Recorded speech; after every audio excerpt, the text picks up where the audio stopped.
இறைத்தூதர் ஸல்லல்லாஹு அலைஹி வஸல்லம் இப்னு உமர் என்ற ஒரு தோழருடைய தோள்புஜத்தை பிடித்து உலுக்கி சொன்னார்கள், இப்னு உமரே கவனத்தில் கொள், எனக்கும் உங்களுக்கும் இறைத்தூதர் சொல்வதுதான், கவனம் கொள், ஆட்டுங்கள் உங்களுடைய உள்ளத்தை பிடித்து இந்த செய்தியோடு, குன் ஃபித் துன்யா கஅன்னக கரீபுன் வ ஆபிரு சபீல், இந்த உலகத்திலே ஒரு பயணியைப் போல், ஒரு வழிப்போக்கனைப் போல் வந்தான் சென்றான் என்ற வாழ்வை வாழ்ந்து சென்று விடு. இந்த நேரம் தான் உனக்கு, நாளை உனக்கு இல்லை, நீ செல்ல போகிறாய் என்ற எண்ணத்தோடு இந்த உலகத்திலே வாழ்.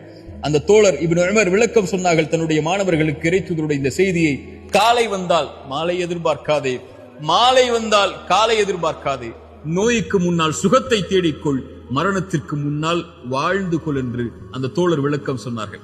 இறைத்தூதர் ஸல்லல்லாஹு அலைஹி வஸல்லம் தெளிவாக இதை சொன்னார்கள் 5 அறிவுரைகளோடு. இந்த 5ற்கு முன்னால் 5ஐ பயன்படுத்திக் கொள்ளுங்கள். 1, உனக்கு வயோதிகம் வருவதற்கு முன்னால் வாலிபத்தை பயன்படுத்திக் கொள். வாலிபத்தை வீணாக்கினால் கண்மூடி முடிப்பதற்கு முன்னால் வயோதிகம் வந்துவிடும். அப்போது வாலிபத்தில் செய்ய வேண்டும் என்று நினைப்பதை நினைப்பாய், செய்ய முடியாது. வயோதிகம் வருவதற்கு முன்னால் வாலிபத்தை பயன்படுத்திக் கொள். உனக்கு நோய் வருவதற்கு முன்னால் சுகத்தை தேடிக்கொள். உனக்கு ஏழ்மை வருவதற்கு முன்னால் உன்னுடைய செல்வத்தை பயன்படுத்திக் கொள். உனக்கு நேரமின்மை வருவதற்கு முன்னால் குழந்தைகள், குடும்பம், உன்னுடைய சூழல், உன்னுடைய பொருளாதார நிலைமை என்று வருவதற்கு முன்னால் இருக்கின்ற நேரத்தை முறையாக பயன்படுத்திக் கொள். உனக்கு மரணம் வருவதற்கு முன்னால் வாழ்ந்து கொள் என்று இறைத்தூதர் ஸல்லல்லாஹு அலைஹி வஸல்லம் சொன்னார்கள்.